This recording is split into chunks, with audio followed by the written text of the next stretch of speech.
¿Cómo están? ¿Cómo les va, chicos? ¿Cómo se encuentran? Bueno, entonces, nada, Juan Manuel es muy creativo, sí. Bueno, ¿qué les cuento de verdad? Listo. Bueno, chicos, entonces, esta semanita, pues ya nosotros vamos a empezar a ponernos un poquito más en cinturón, más en regla, tanto en matemáticas como en biología. Entonces, una pregunta que por ahí me estuvieron diciendo, chicos, y quería aclararla con este tema de matemáticas, y es como, profe, por ejemplo, ¿cómo hago si yo quiero adelantar tema o esto? Ustedes, por ejemplo, se han visto el programa y cómo vamos nosotros semana a semana. Y sobre todo también, por ejemplo, han visto el libro de Margarita Ospina. Si lo han estado leyendo, si lo compraron, ese. Ujú. Con ese libro, exacto, nosotros vamos a empezar. No se me olvide. Exacto, listo. Con ese libro les recomiendo muchísimo para que entonces podamos seguir nivelándonos, seguir avanzando en tema y va a hacer la progresión mucho más rápido. Entonces, si quieren adelantar, les recomiendo mucho, pero mucho, mucho, mucho la lectura de ese libro, junto con los otros libros guías ahí que están en el programa para que puedan ir observándolo. ¿Listo? Con los grupos de matemáticas, los grupos para el taller de matemáticas, listo, ahorita que yo ya estoy acá justamente con Sara, saludos. ¡Holi! Entonces ahorita ya nosotros nos destinamos a mirar cuál sería el- no, el programa en biología no está, pero esto sí yo los voy a subir esta semana para que también lo tengan. Porque me están preguntando, profe, es algo curioso porque esta generación ha sido curioso porque ha sido de las primeras generaciones que me dicen, profe, estoy teniendo dificultades en biología. Y yo, ¿en biología? ¿Te sentiste especial? Ok, me sentí especial. Esta materia es difícil. Y yo, ¿biología? ¿Difícil? No, obviamente, pues yo que ya lo conozco. Y a los que nos dificultamos en todo. Entonces, sí, pues yo entonces en ese sentido, nuevamente, pues también les dejaré el programa, unos recursos.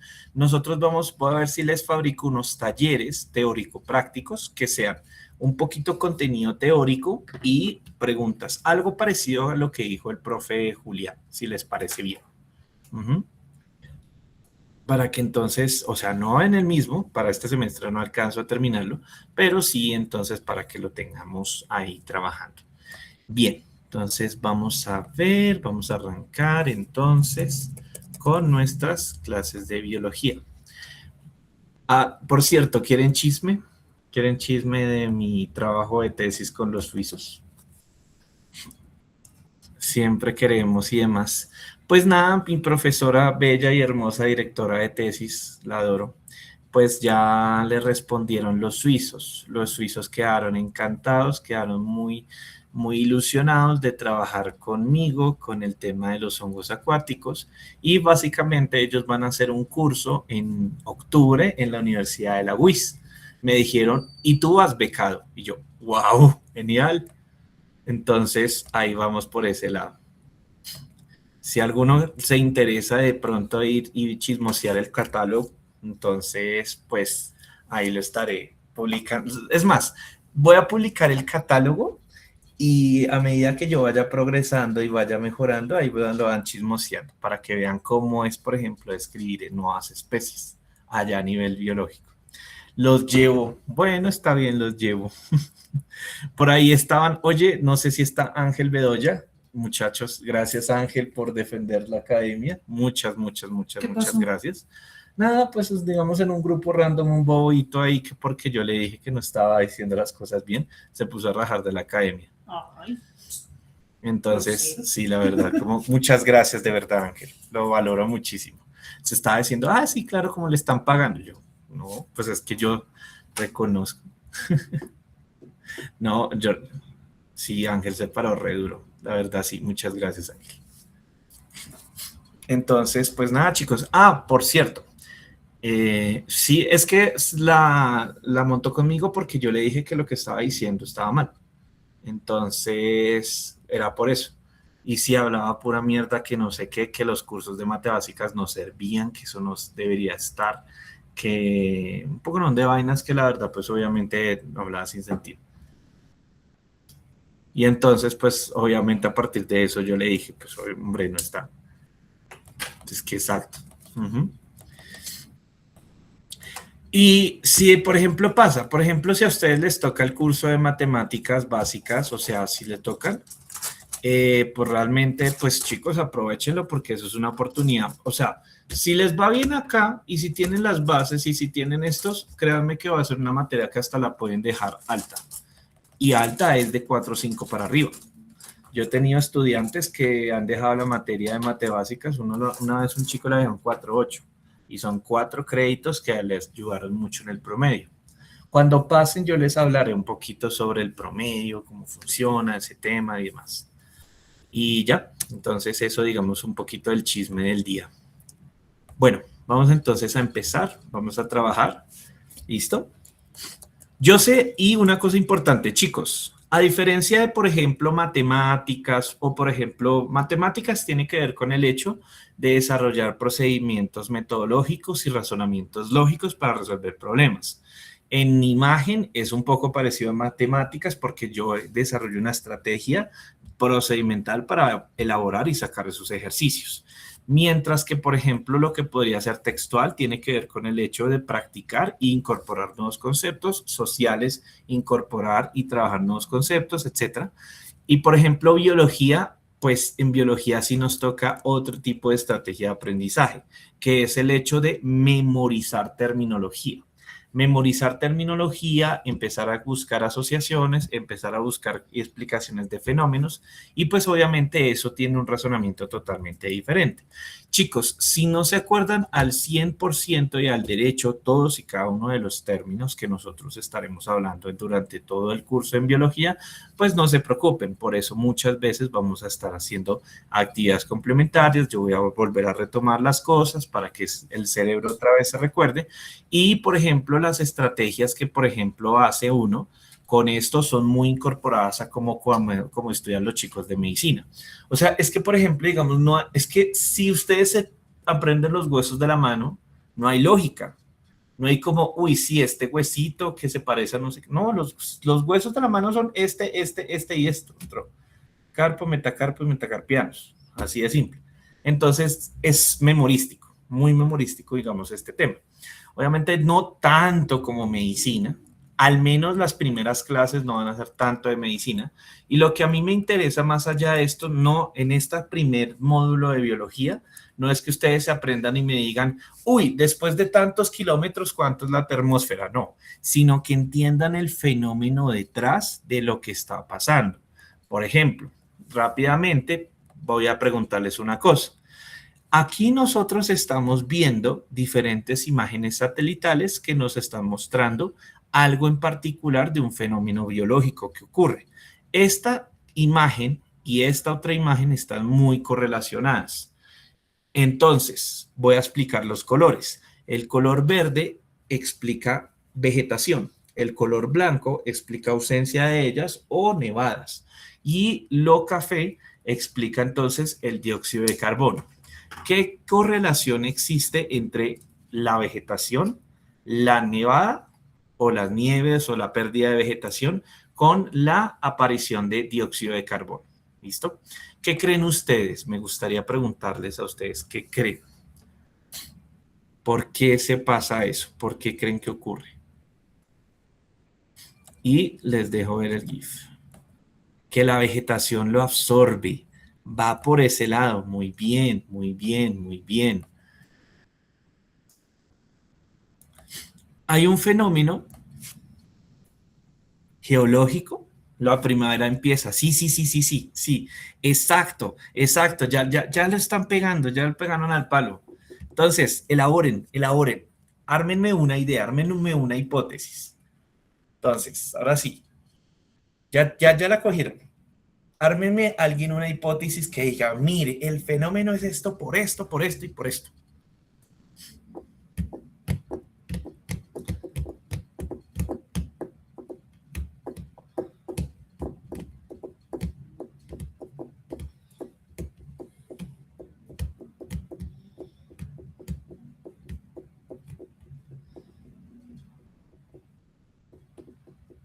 Listo. Adelante, chicos. ¿Algún valiente que se atreva a dar alguna idea?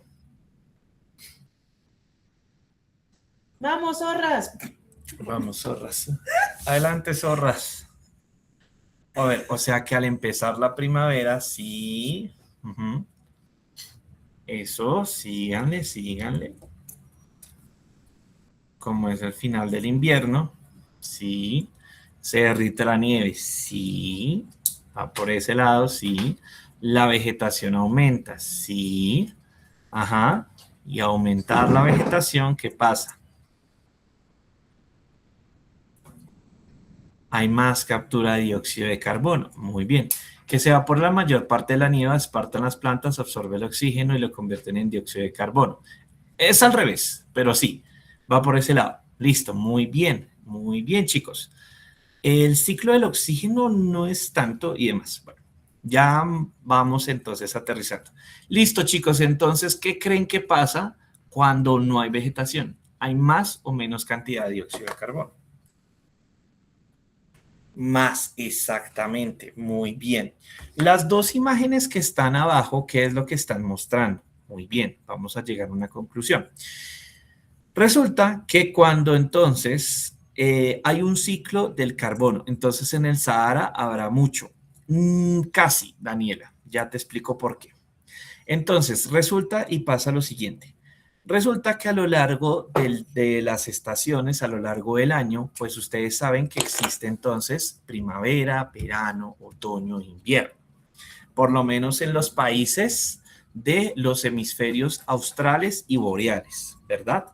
¿Eso qué ocasiona? Que, por ejemplo, cuando haya una gran cantidad de vegetación, la cantidad de dióxido de carbono va a disminuir. ¿Por qué? Porque los árboles van a estar en su proceso de intercambio gaseoso de todo ese dióxido de carbono y se produce mayor cantidad de oxígeno. Sin embargo, ¿qué pasa? ¿De dónde salió todo ese dióxido de carbono? Porque ustedes dicen, chicos, ¿ustedes alguna vez han dejado comida en un topper, en una coquita y no han lavado cuando llevan el almuerzo?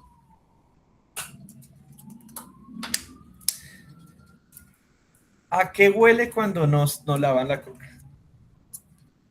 Exacto, suena gaseosa, podrido, horrible, porque las cosas se apichan. ¿Y qué pasan, muchachos, en otoño e invierno con los árboles? ¿Qué pasa con las hojas? Se caen, todas esas hojas se caen, empiezan a proceder un proceso de senescencia, ojo esa palabra senescencia, y esa palabra, y entonces empiezan a morirse.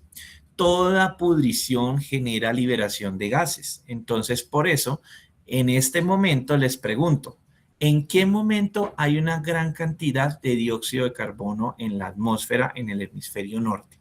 ¿En verano o en invierno? Exacto, porque toda esa materia se está sacando, mientras que en el hemisferio sur hay menor cantidad de dióxido de carbono porque está proliferando la vegetación. Entonces, si ven que es un ciclo constante que va a estar ahí presente. Entonces, pues como las hojas se están muriendo, como las hojas están perdiendo su, se están pudriendo, se están descomponiendo, pues eso va a emitir una gran cantidad de dióxido de carbono a la atmósfera. Por eso también entonces nosotros vemos que en las dos imágenes satelitales que está acá, cuando hay nieve es que esto se plaga de dióxido de carbono y en cambio cuando hay vegetación empieza a disminuir. Exactamente. Entonces eso es básicamente lo que pasa. En el Sahara, si ustedes van y miran, pues como no existe esa vegetación como tal, porque es un escenario más desértico, pues entonces la cantidad de dióxido de carbono no es tanta como si puede ser, por ejemplo, en Estados Unidos, en Alaska, en Chile, en Argentina, etcétera. ¿Listo, Daniela? Entonces, pero es importante, es buena tu apreciación. Porque en este caso, pues digamos como que, pues como no hay vegetación, no existe esa cuestión de intercambio gaseoso tan presente. Otra cosa importante, ¿en dónde queda el Sahara, muchachos? ¿Queda en el hemisferio norte, en el hemisferio sur o intertropical? Porque el Sahara queda como en África, ¿no?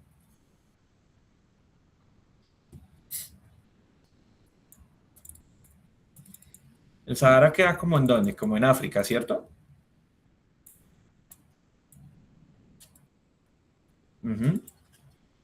Y se acuerdan que yo les estaba mencionando una cosa, y es la selva del Congo. ¿Dónde queda el Congo, muchachos? ¿Sí lo ven? Miren. Si ustedes les muestro esta foto sin contexto, ¿ustedes dicen que esto es el Congo o la Amazonía? ¿Qué dirían ustedes? O sea, así, de una. Ah, ¿cuál imagen? Ya les muestro. Si yo, por ejemplo, les muestro esto, así, como está, ustedes dicen, no, esto parece por allá las ciénagas de la costa. O miren, esta otra foto. Dicen, no, esto es la Amazonía, esto es una selva, miren, miren, igualitica la de nosotros, miren. Estos son bosques de nieve, ¿verdad? Igualitico, ¿no? ¿Y por qué creen que básicamente se parece así? ¿Se acuerdan que yo les dije la clase pasada? Exactamente, por estar en la zona intertropical. Entonces, por eso los ecosistemas tienden a parecerse cuando están derivados en zonas que están en latitudes muy similares. Y eso va a suceder. Obviamente no van a ser directamente los mismos, no, no va a ser exactamente la selva amazónica, va a ser la misma selva del Congo, la selva de Vietnam, pero sí tienden a parecerse muchísimo en las dinámicas, en la vegetación, en todo eso. ¿Listo? Entonces, todo ese tipo de cosas son las que, por ejemplo, nosotros podemos ir observando. Ahora, en la clase pasada nosotros empezamos a hablar un poco sobre la atmósfera. ¿Verdad? Es decir, esa capa aérea que presenta diferentes fenómenos que nos explican qué pasa, su composición, cómo se mueven, su urgencia, Coriolis, el viento, las nubes, los rayos, tipos de vientos, los vientos alisios, los vientos contralisios, circumpolares, vientos regionales, nieblas de enfriamiento, ciclones, anticiclones, huracanes, tifones, los monzones que se parecen mucho al fenómeno del niño y de la niña. Y con eso entonces nosotros habíamos visto un poco sobre cómo eran algunos fenómenos clave que presentaba entonces la atmósfera.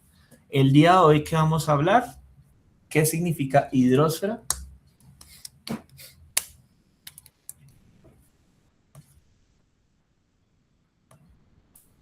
Exacto, agüita. La que le gusta a Jorge Barón, ¿no? Ay, Jorge Barón, si ustedes lo conocen, ¿no? Imaginaré que sí, claro, pues, agüita para mi gente, exactamente. No, eso no es generacional. El viejito vio crecer a nuestros abuelos. Entonces, literalmente, y todavía sigue vivo. Uy, cuando yo muera ese viejito va a ser un hecho, porque ese viejito lo conocen muchas generaciones. Listo, muy bien, chicos. Entonces, esto sería la hidrosfera. Por supuesto, la hidrosfera es la capa que recubre la Tierra, es la reguladora del ciclo hidrológico, fuente de oxígeno, compone el 75% de la Tierra, sirve muchísimo en la regulación climática que tiene que ver con el albedo y por supuesto lo que me va a mandar de intercambio a Suiza. Entonces, pues eso me va a mandar de intercambio a Suiza, vamos a ver cómo nos va. Entonces hay que tratarla bien. Hablemos un poquito sobre el océano, que es como la más grande masa de agua que tenemos. Por eso es irónico que se llame tierra. No me acuerdo por qué es que se llama tierra y no se llama aguas, no sé, sabiendo que son 3/4 partes de agua. La salinidad promedio del océano va variando, pero en promedio está de 35 gramos por cada litro. ¿Qué quiere decir esos 35 gramos por cada litro? Creo que eso ya lo vieron en química, ¿cierto? Que son las proporciones, las concentraciones. Eso sí ya lo vieron en química. Entonces, técnicamente, pues 35 gramos por litro van a tener gradientes de temperatura y esto sí se los digo hasta por experiencia. Yo tuve alguna vez la oportunidad de bucear y al principio superficial calientico. Metas en el agua y esa agua es fría, papá, fría, fría. Y eso que uno está en la costa, pero es fría. Pero a mí me gusta mucho el agua. Entonces, pues me parece bonita y chistosa. Pero sí existen gradientes de temperatura. Entonces van a haber zonas donde se va a enfriar, otras zonas donde se va a calentar. Por supuesto, tiene una mayor densidad. Tiene lo que se conoce como organismos planctónicos. Profe, ¿qué es esa joda de organismos planctónicos? Es la primera santa vez que escucho sobre eso. Y por supuesto, estos organismos planctónicos son los mayores productores de oxígeno en la Tierra. Entonces, ahora, ¿cómo se encuentra la distribución global del agua? Principalmente el 97% del agua es agua salada, solo el 3% es agua dulce. De esa, el agua está entre el agua subterránea y las capas de hielo glaciares.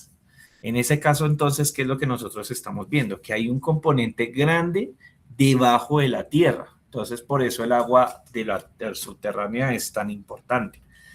Y dentro de esa agua superficial, la mayoría está en lagos, pantanos y ríos. Entonces, eso es lo que, por ejemplo, nosotros vemos de la distribución del agua. Ahora, si nos devolvemos a cómo es que están las diferentes capas del océano, nosotros vamos a ver, por ejemplo, unas zonas que dependiendo de la profundidad, nosotros podemos ubicarlas. Por ejemplo, epipelágica. Epi significa encima. Pelágica significa, si no estoy mal, tiene que ver con nutrición del agua. No, nutrición del agua no, sino... Bueno, no me acuerdo en este momento qué significa bien pelágica, pero tienes referente al agua. Zona mesopelágica, zona batipelágica, y a partir de este momento empieza la zona abisal. ¿Qué significa la zona abisal? Es una zona extremadamente profunda donde viven organismos que no necesitan tanto de la luz solar y que particularmente entonces resisten una cantidad de presión brutal.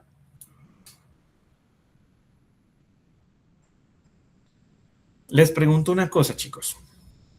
¿Alguna vez ustedes han intentado meterse debajo del agua e intentar irse al fondo? ¿Alguna vez lo han intentado?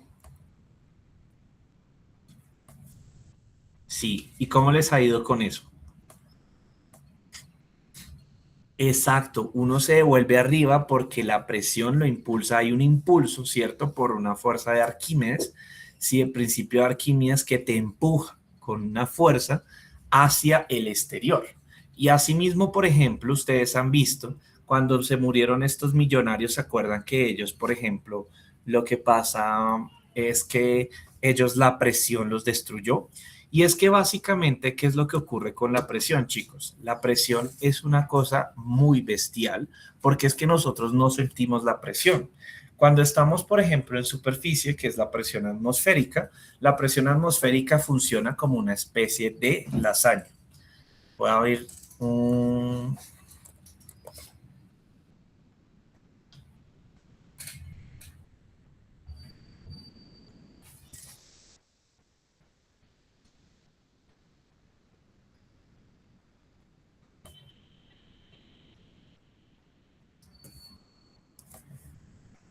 Vamos a ver si me permite acá hacer un pequeño dibujito.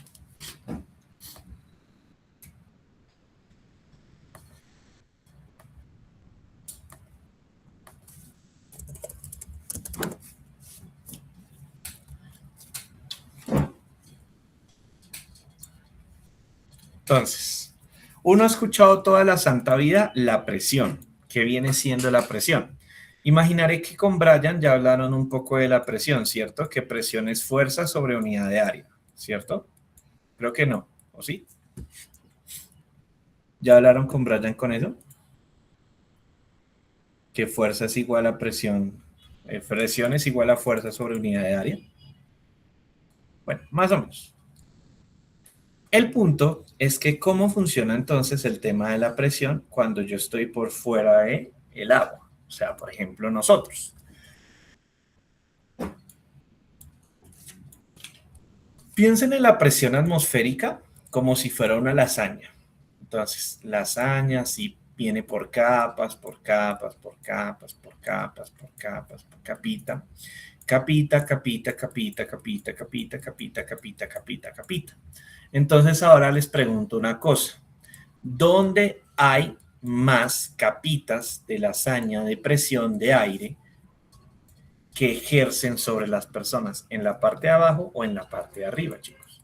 ¿Dónde hay más capitas de lasaña? ¿Dónde hay más capas de presión? Exactamente, abajo. Entonces, ¿qué sucede si, por ejemplo, yo me acerco al nivel del mar? Entonces, aquí está al agüita. ¿La presión aumenta o disminuye a medida que yo me acerco al nivel del mar?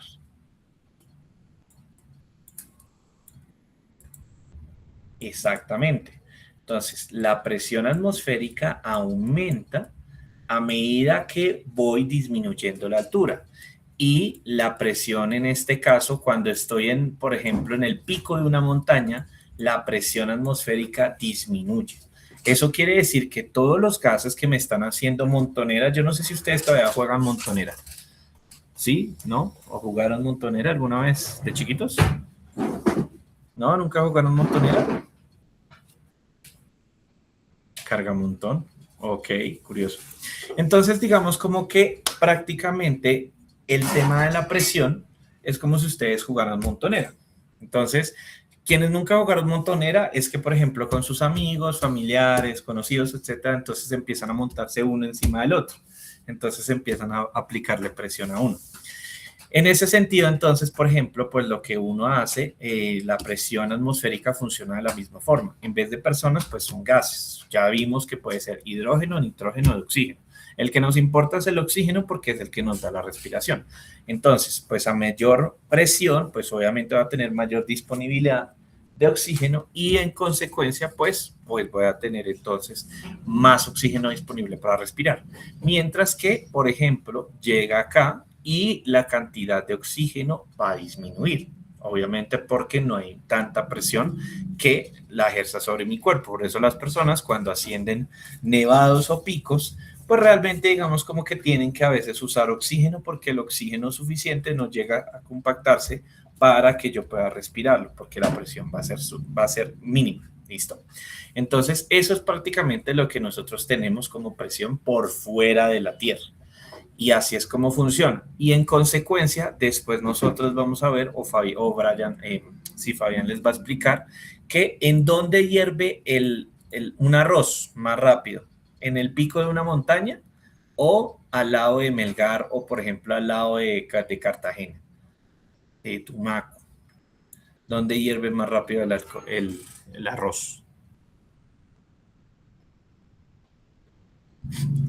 Exacto. En la montaña el arroz va a hervir muchísimo, muchísimo, muchísimo más rápido. Exactamente. ¿Por qué? Porque resulta que las sustancias tienen que a su vez incrementar la temperatura para que esas partículas de agüita, pues obviamente salgan y se liberen, y una vez se liberan, el arroz se cueza. ¿Dónde es más difícil que esas partículas suban? Cuando hay más presión, porque yo tengo mayor capas de lasaña que me impiden que esa agua salga. Por eso, cuando no hay tanta presión, las cosas hierven mucho más rápido.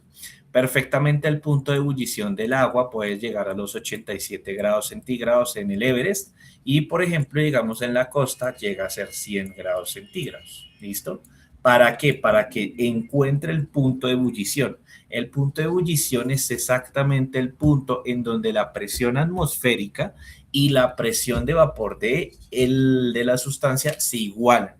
No es como cuando uno le dice, no, es que es pasar de líquido a gaseoso. No, eso se da precisamente en el momento en que la presión de vapor es igual a la presión atmosférica del sitio. Cuando eso pasa, se liberan las primeras partículas y el objeto o sustancia pasa de un estado líquido a un estado gaseoso. Esa es la definición de evaporación, de ebullición.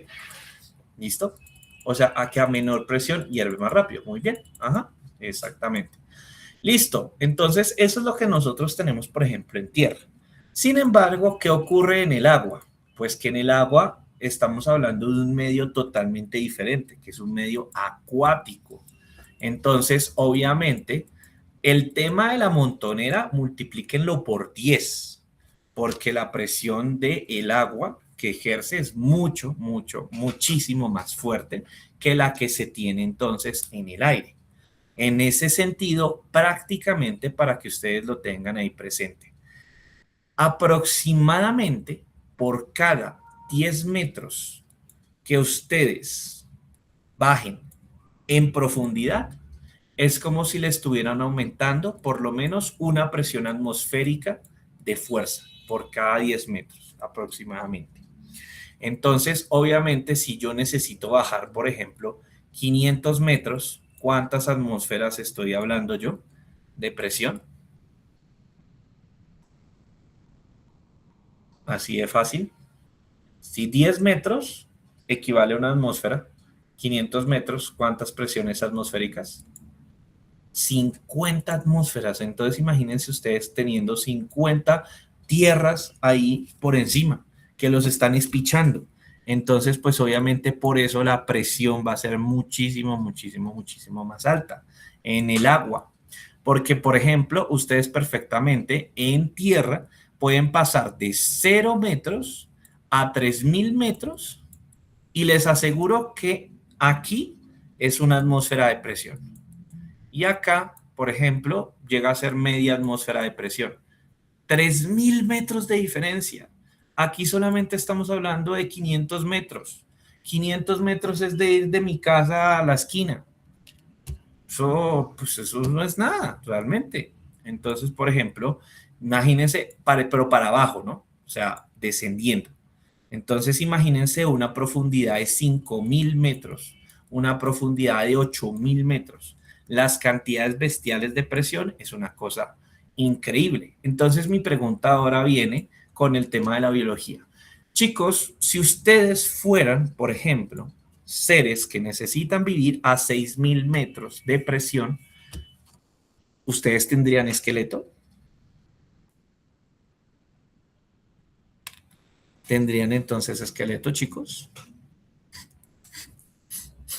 No, no tendrían un esqueleto rígido porque el esqueleto rígido con vértebras pues nos da estabilidad, ¿cierto? Y por eso entonces, pues genuinamente, pues estos organismos, muchos de ellos suelen ser invertebrados, es decir, que por ejemplo no tienen un sistema óseo definido con el cual ellos se puedan mover. Entonces ellos son principalmente cartílago. Entonces, por eso es que los pulpos, los moluscos, son organismos que ustedes van y los aprietan y son como muy escuálidos. Justamente ¿para qué? Para que entonces no exista esa presión que destruya, por ejemplo, sus cuerpos. Entonces ellos distribuyen la presión a lo largo de su cuerpo y por eso entonces no se ven afectados. Y así, por ejemplo, digamos como que muchos organismos, por ejemplo, si han visto Buscando a Nemo, ¿se acuerdan en ese pescado que tenía su lucecita? Esos son organismos que están ya muy abajo, bastante abajo, porque justamente, y ellos son organismos ciegos, porque ¿para qué? O sea, la luz ya no llega a esos puntos. ¿Yo para qué voy a tener ojos que vean la luz si, por ejemplo, si ni siquiera lo voy a utilizar? Entonces ellos utilizan otro tipo de sentidos, otros mecanismos, otros neuroreceptores para, por ejemplo, percibir a sus presas. Entonces eso también es importante porque en el agua es un medio muy diferente a la tierra. Las dinámicas van a cambiar muchísimo. La presión, que es algo que uno no se pone a ponerle cuidado porque pues a uno no le afecta en lo absoluto, ya se vuelve un inconveniente a nivel biológico. Porque si yo bajo 100, 200, 300 metros, la presión se siente. ¿Alguien de aquí ha buceado alguna vez? Exactamente, porque quedan descomprimidos. Listo. ¿Ustedes se acuerdan de la técnica de mansalva? ¿Se han buceado? Esa de que tienen que sonarse para que salga la presión de los oídos. Porque o si no, intenten bajar menos de unos 5 metros y verán que no pueden. No pueden, los oídos se les estallan. Duele mucho, duele bastante. Tienen que liberar la presión de los oídos, porque si no liberan la presión de los oídos, los tímpanos, como está un espacio del aire, tienen que sacar todo ese aire para que ingrese, digamos, el líquido, porque pues competir aire con agua, pues obviamente pues el aire va a intentar salir. Ujú. Sí, exactamente. Cuando se tapan los oídos también es los cambios de presión. Pero los que han buceado saben que eso es una cosa que si ustedes no lo hacen, no. Eso es un dolor horrible. Pesado, pesado el tema de bucear por ese lado. Pero es muy chévere. Algún día me pagaré el curso profesional de buceo. Listo, chicos. Entonces, ahora bien, hablemos entonces, por ejemplo, un poco del ciclo del agua. El ciclo del agua, pues nosotros lo vimos cuando éramos chiquiticos, cuando éramos niños, de primero, etcétera, bla, bla, bla. Bueno, pues vamos a subirle un poquito la dificultad. En particular, nosotros vemos que el agua va a tener un ciclo en donde, pues, si asciende, se empieza a evaporar el agua y empieza después por ese movimiento a condensarse. Eso me va a acumular nubes. Esas nubes van a estar desplazándose por diferentes razones, sean por viento, sean por movimiento, sean por brisas, etcétera, y se van a ir transportando. Cuando exista entonces radiación debido al sol, esto va a incidir sobre las nubes y va a empezar a ocasionar un movimiento dentro de ellas que va a ocasionar, por ejemplo, la lluvia, ¿sí? No es que, por ejemplo, exista la idea de la imagen de, ay, es que si ya tiene mucha agua, entonces llueve. Pues ustedes se dieron cuenta, hay nubecitas chiquitas y no llueven y ellas pueden acumular agua. Pero en cambio hay nubecitas grandísimas que usted dice, no, es que se va a pegar una llovizna grandísima ahí, pues simple y llanamente pues empiezan entonces y no llueve. Porque no es que dependa directamente del peso, chicos, porque simple y llanamente esto es gas condensado. Entonces agua y gas condensado, sino que directamente pues cuando ya hay una acumulación y existe una incidencia dentro del sol, le genera ciertos agujeros que eso ocasiona la lluvia.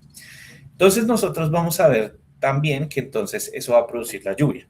Pero el agua, cuando vaya de vuelta, puede provenir de varios lados.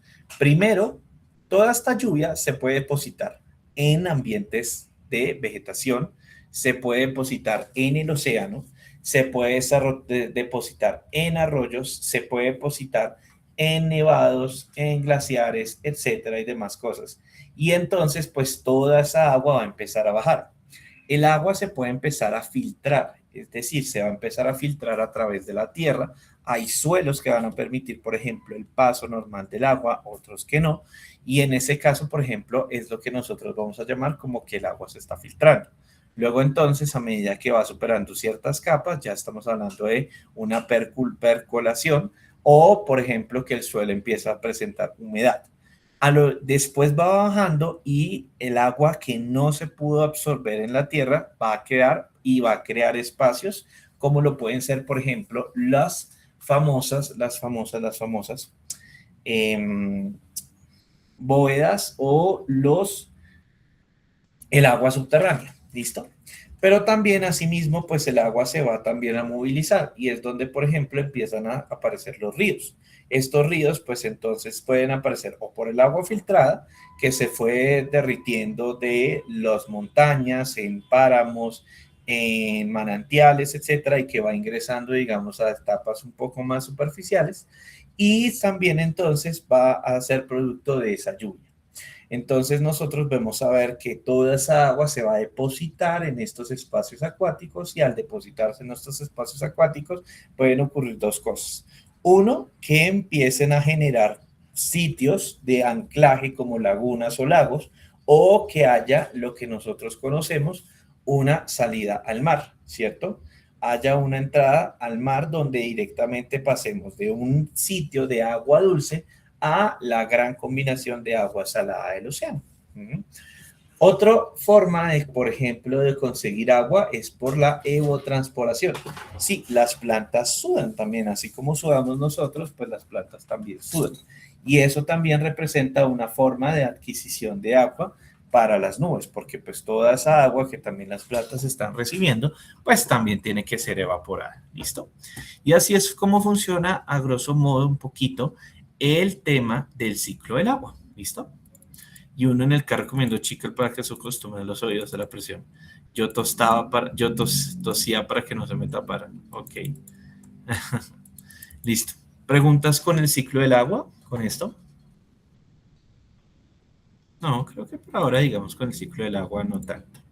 Bueno, vamos a hablar entonces de un tema que, por ejemplo, me parece un poco apasionante, que es la eutrificación. ¿Qué estamos hablando? Nosotros hablamos de la eutrificación porque resulta que no sé si alguna vez ustedes hayan visto lagunas verdes, verdes, verdes, verdes, por ejemplo, como estas.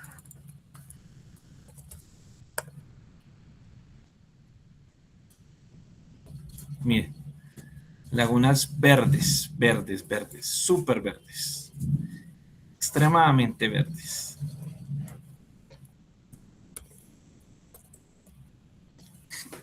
O estas, miren, esta está mucho más, que son extremadamente verdes. ¿Qué creen que sea eso, chicos?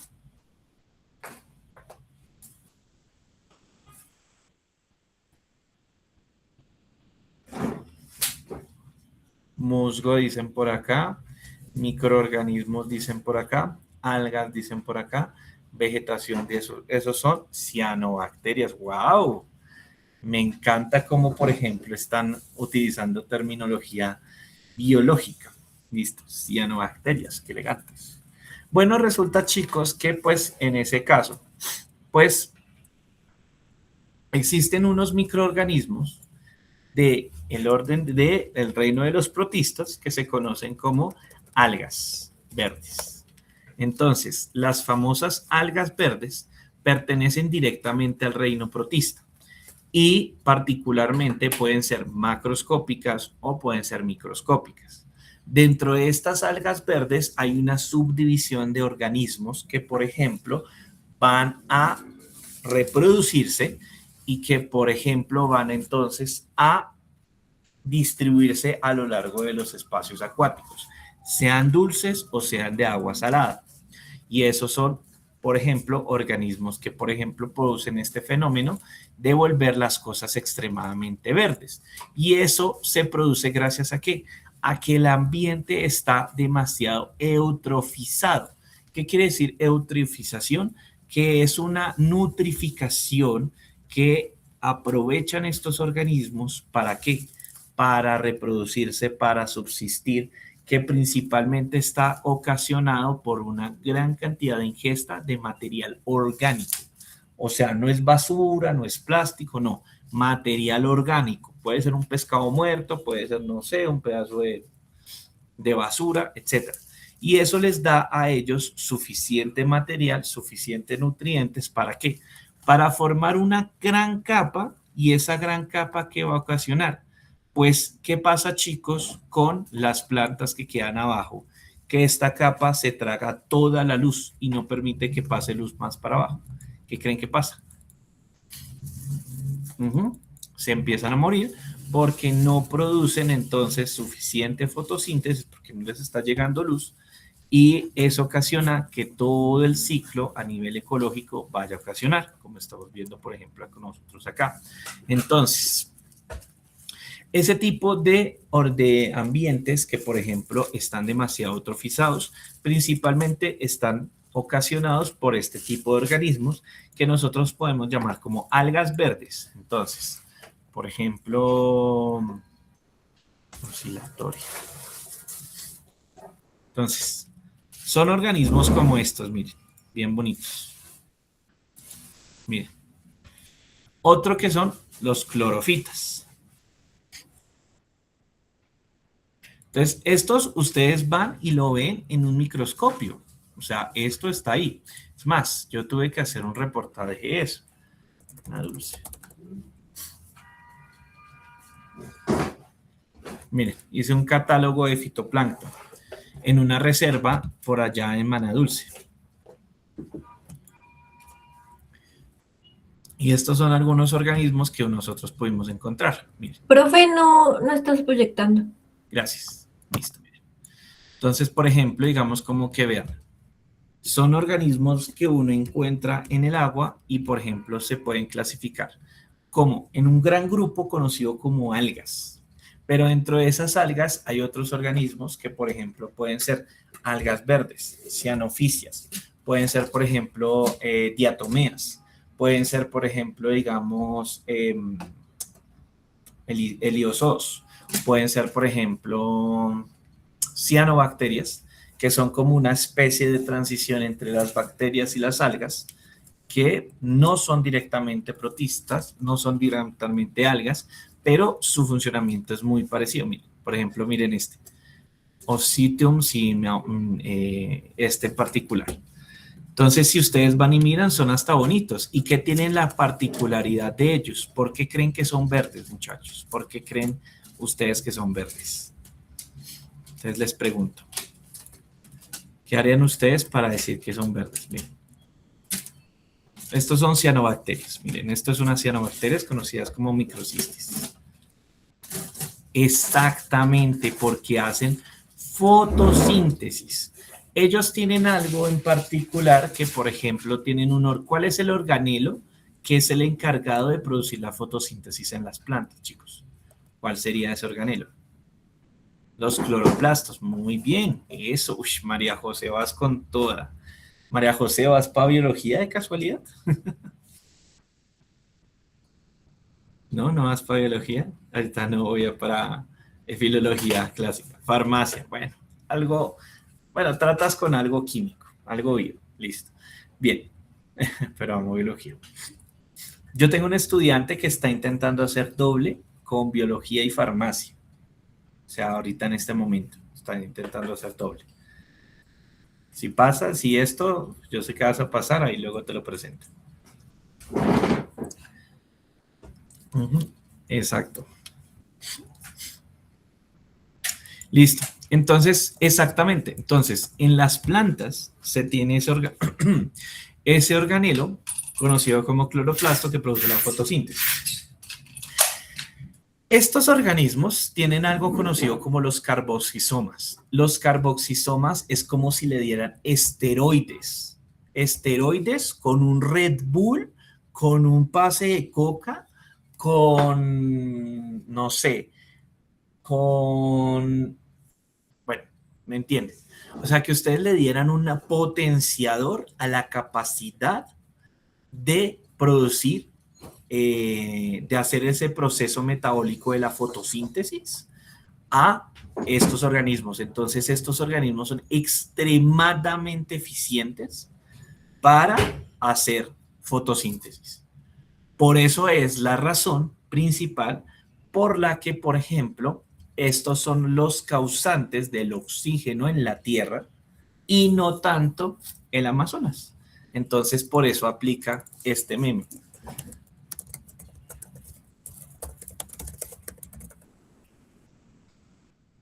Literal.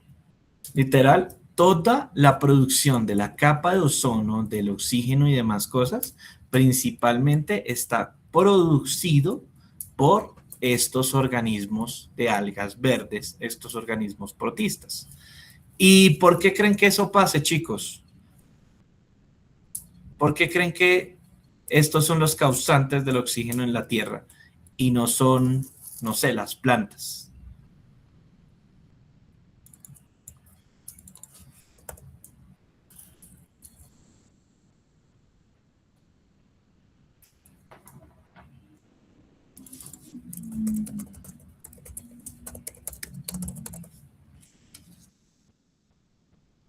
Literal, miren, ¿Por qué creen ustedes que eso pasa? Porque el océano, agua, guarda dióxido de carbono, porque estuvieron antes. No es una razón re obvia. No, no, no, es por el territorio, sí, pero más como, ¿qué tiene que ver el territorio? Para que produzcan más que las plantas.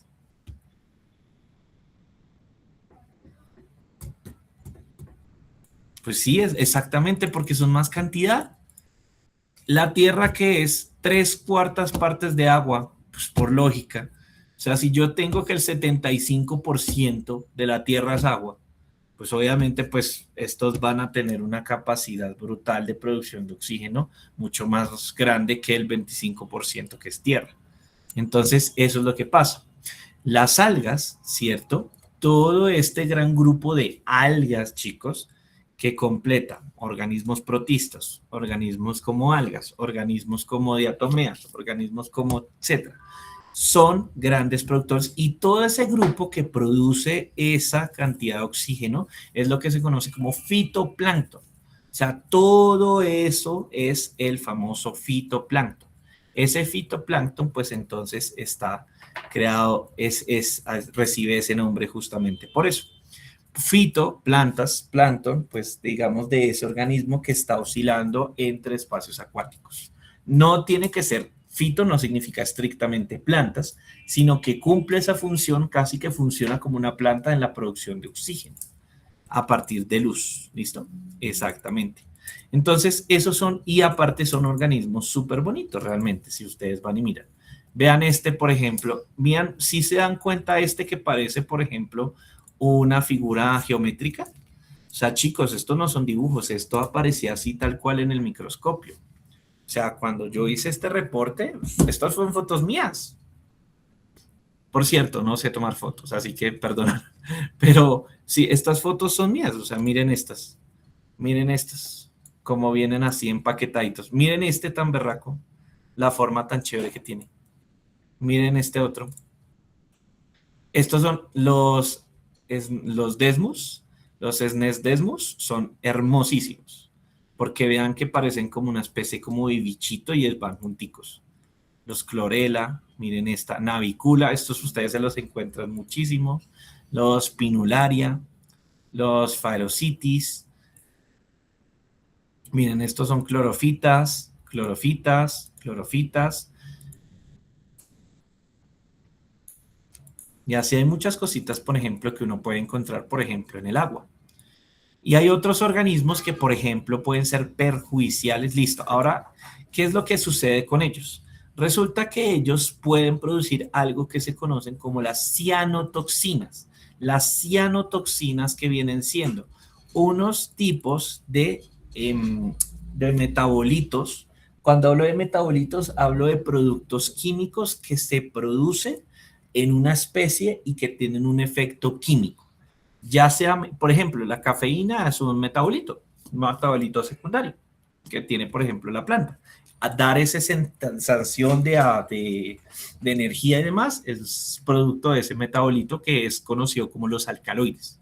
Entonces eso significa metabolito.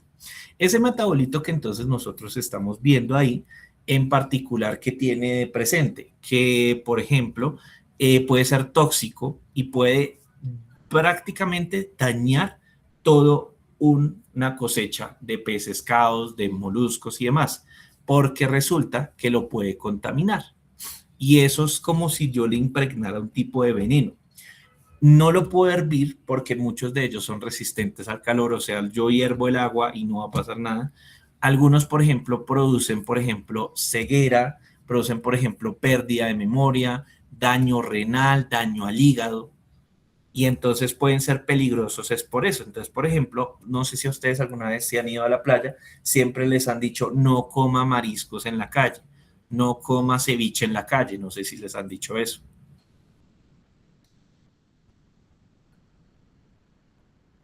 ¿No? ¿Se han ido alguna vez al mar? Uh-huh. Listo.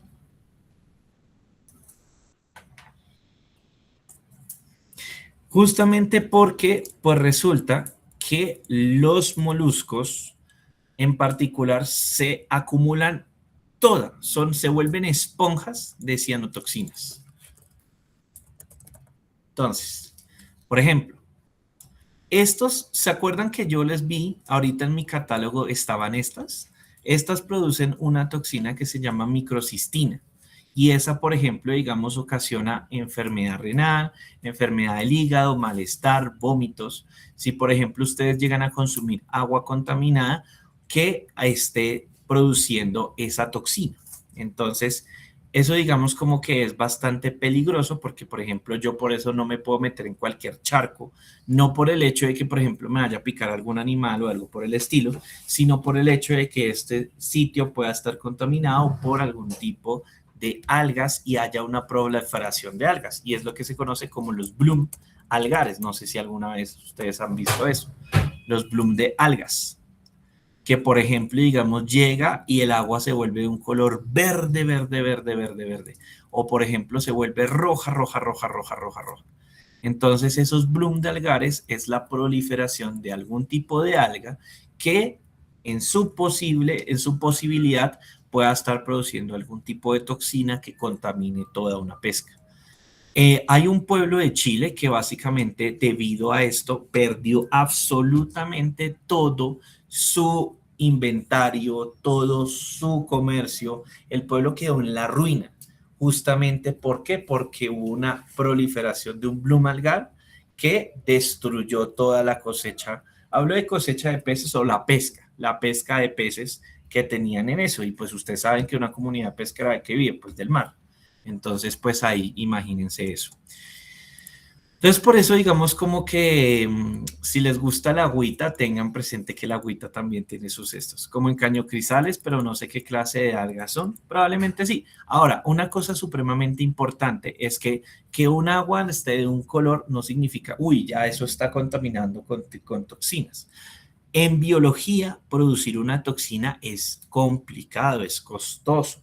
No costoso de plata, sino costoso en recursos energéticos y todo ese tema. Entonces, por ejemplo, muchos organismos, sea el que sea, van a producir toxinas, venenos, ataques en lo menor posible, porque pues para ellos no es beneficio, no es como no es negocio estar produciendo y gastándose, no sé, la reserva energética de 3 días para que, por ejemplo, digamos como que una especie que se está comiendo el 1%, entonces pues se vaya a morir. Entonces es bastante costoso la producción de esos toxinas. ¿Dónde se encuentran los protozoos? Sí, los protozoos entran del reino de protistas, esos se conocen como protozoos de vida libre. Ellos, a diferencia de los fitoplanctónicos, ellos no producen fotosíntesis. Ellos sí se alimentan de otros organismos, de bacterias, de otras, curiosamente, cianobacterias. Así como, por ejemplo, un león se come una cebra. Lástima que se me perdió esas fotos, porque yo tenía, por ejemplo, una vez cuando estaba por allá en un laboratorio viendo, había un protozoo pegándole, pero destruyéndola, pero encarnizado. Eso parecía una pelea a muerte, junto con otro organismo, otro protozoo. Y era que lo estaba depredando, o sea, se lo estaba comiendo. Así como, por ejemplo, una cebra con un león, un león con una cebra. Entonces, sí, en ese también hay ecología y también hay ataques y también se van comiendo ahí entre ellos. Entonces, eso también es, por ejemplo, posible. Entonces, sí, ese mundo de microorganismos es un mundo bastante apasionante, bastante chévere y demás cositas. Entonces, ahí van a estar. Otra cosa supremamente importante y es como, ok, listo, entonces la presencia de estas algas me va a condenar a un ambiente a la muerte. Puede que sí, como puede que no. Resulta que obviamente, pues si está esta gran cantidad de eutrofización, repleta esa capa, puede que entonces eso ocasione que de ahí para abajo las plantas mueran, los organismos que se alimentan de esas plantas mueran, los organismos que se alimentan de esos organismos que se alimentan de las plantas mueran, y así sucesivamente, y por eso se agote el oxígeno y mueran todos, o sea, todo va a morir. Sin embargo, también existe una forma de yo llegar a determinar si la calidad de agua es buena o no, y es utilizando lo que se conoce en biología como organismos bioindicadores. O sea, por ejemplo, si ustedes llegan a ver que en una laguna hay pescados, probablemente, o sea, no es que se vayan a tomar esa agua, ¿no? Porque obviamente esa agua puede estar contaminando con alguna toxina o algo por el estilo, pero por lo menos, digamos, un pez la puede superar. Pero, por ejemplo, digamos, si llega el caso, chicos, que ustedes ven que, por ejemplo, un agua empieza a oler a picho, y aparte no ven ustedes organismos, no ven, por ejemplo, libélulas, no ven, por ejemplo, algunos macroinvertebrados, insectos y demás, probablemente esa sea un agua contaminada. Y en biología nosotros utilizamos lo que se conoce como bioindicadores. ¿Eso qué quiere decir? Si yo veo, por ejemplo, digamos, esta presencia de esta musgo acuático, si veo, por ejemplo, la presencia de una trucha, pues el ambiente está sano. Pero si yo empiezo a ver en cambio otros organismos que nacen, principalmente protozoos, que nacen debido a la contaminación, yo digo, esta agua está intervenida y está contaminada. Y eso es muy posible. Entonces, por ejemplo, puede ser que, por ejemplo, sea transparente, pero no significa que entonces sea apta para el consumo ni nada por el estilo. Y entonces también yo puedo tener otra cosa y es que la calidad de agua también me va a afectar la biota. Si el agua está repleta de lo que se conocen como desechos sólidos en suspensión y demás, pues obviamente la cantidad de organismos que voy a encontrar va a ser mucho más baja, no en todos, porque hay unos que les gusta los desechos. Eso es como, por ejemplo, un mapache. A un mapache le sirve la basura que uno va botando. A una rata, por ejemplo. Exacto, una rata. A una rata le sirve a que haya basura, le sirve a que haya suciedad. Por lo mismo van a existir también organismos que esa contaminación va a servirles, porque muchos de ellos son detritívoros. Entonces son organismos que son encargados de tragarse la basura. Entonces, pues ellos pues dicen, no, marica, un buffet, all you can eat. O sea, toda la mierda que puedan comer. Entonces, obviamente, pues a ellos les va a servir mucho. Ejemplos de ellos pueden ser, por ejemplo, larvas de insectos. Ejemplos de ellos pueden ser este tipo de algas. Muchas algas, por ejemplo, utilizan estos sitios para poder proliferar. Otros protistos, por ejemplo. Entonces, eso va a pasar. Hay algunos cangrejos que, por ejemplo, les conviene que se contaminen porque hace que, por ejemplo, las especies sean mucho más fáciles de cazar porque quedan aturdidas. Entonces, todo ese tipo de cosas, por ejemplo, puede pasar. Y también, obviamente, pues si eso está muy contaminado, pues yo voy a tener entonces la presencia también de organismos muertos, porque se están comiendo y tomando el agua y pues eso le está perjudicando. ¿Listo, chicos? Entonces, eso quería mencionarles un poquito sobre cómo se trata el agua en biología, estas capitas de la hidrosfera. ¿Listo? Y con esto entonces terminaríamos hidrosfera. ¿Vale, chicos? Aprendieron cositas, aprendieron mucho, harto. Creo que volé un poco. Listo. Dime.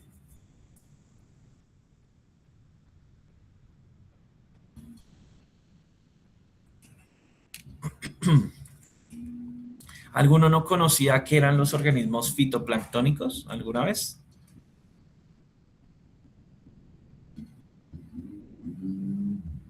Y son bellos. Miren, miren estos. Miren.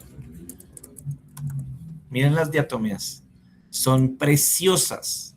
Son hermosas. Miren. O sea, esto uno lo ve en los microscopios. Son preciosas las formas que tienen. Son divinas. O miren, por ejemplo, digamos estos. Estos son organismos que, por ejemplo, no son fotosintéticos, suelen ser más parasitarios y muchas veces están asociados con contaminación. Los dinoflagelados. Ellos tienen unas capitas como un cascarón y a partir de eso entonces ellos se van movilizando. Y ellos pueden ocasionar muchos problemas de toxicidad del agua.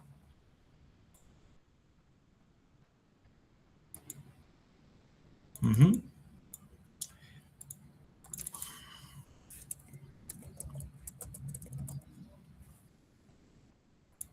Y estos acá son los hongos que yo voy a trabajar, los hifomicetes.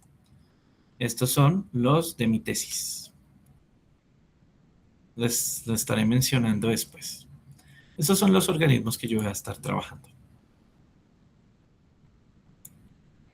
Estos son hongos. Estos no son protistas, estos ya son hongos. Y estos son los conidios, las esporitas que ellos tienen.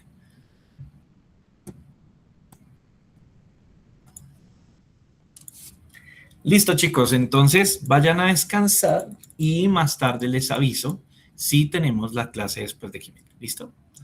Entonces, vayan y descansen, chicos. Entonces, chao, muchachos.